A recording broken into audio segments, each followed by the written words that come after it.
அன்புள்ள சகோதர சகோதரிகளே, உங்களுக்கு ஒரு நற்செய்தி. நாம் வரவிருக்கும் 2025 ஆண்டு ஜனவரி 1 365 நாட்களுக்கும் 365 தலைப்புகளின் கீழ் வேத வசனங்களை வாசித்து பகிர இருக்கிறோம். நீங்கள் இதை அனுதினமும் கேட்டு தியானித்து ஆசீர்வாதத்தை பெற்றுக்கொள்ளுமாறு கேட்டுக்கொள்கிறோம்.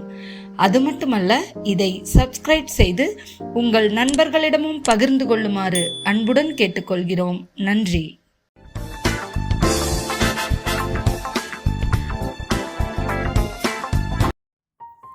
இன்று நாள் 220. தலைப்பு மருந்து. நீதிமொழிகள் 17:22. மனமகிழ்ச்சி நல்ல ஔஷதம், முறிந்த ஆவியோ எலும்புகளை உலரப் பண்ணும். ஏசாயா 38:21. அத்திப்பழத்து அடையை கொண்டு வந்து பிளவையின் மேல் பற்று போடுங்கள், அப்பொழுது பிழைப்பார் என்று ஏசாயா சொல்லியிருந்தான். எசேக்கியேல் 47:12. நதியோரமாய் அதன் இக்கரையிலும் அக்கரையிலும் புசிப்புக்கான சகலவித விருட்சங்களும் வளரும். அவைகளின் இழைகள் உதிர்வதுமில்லை, அவைகளின் கனிகள் கெடுவதும் இல்லை.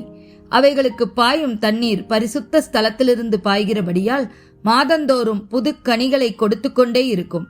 அவைகளின் கனிகள் புசிப்புக்கும் அவைகளின் இலைகள் அவிழ்த்தத்துக்குமானவைகள். 1 தீமோத்தேயு 5:23.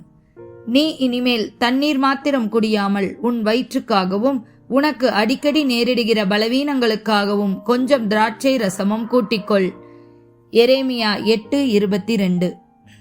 கிலேயாத்திலே பிசின் தைலம் இல்லையோ, ரணவைத்தியனும் அங்கே இல்லையோ, பின்னை ஏன் என் ஜனமாகிய குமாரத்தி சொஸ்தமடையாமல் போனாள்? நீதிமொழிகள் 3:7-8.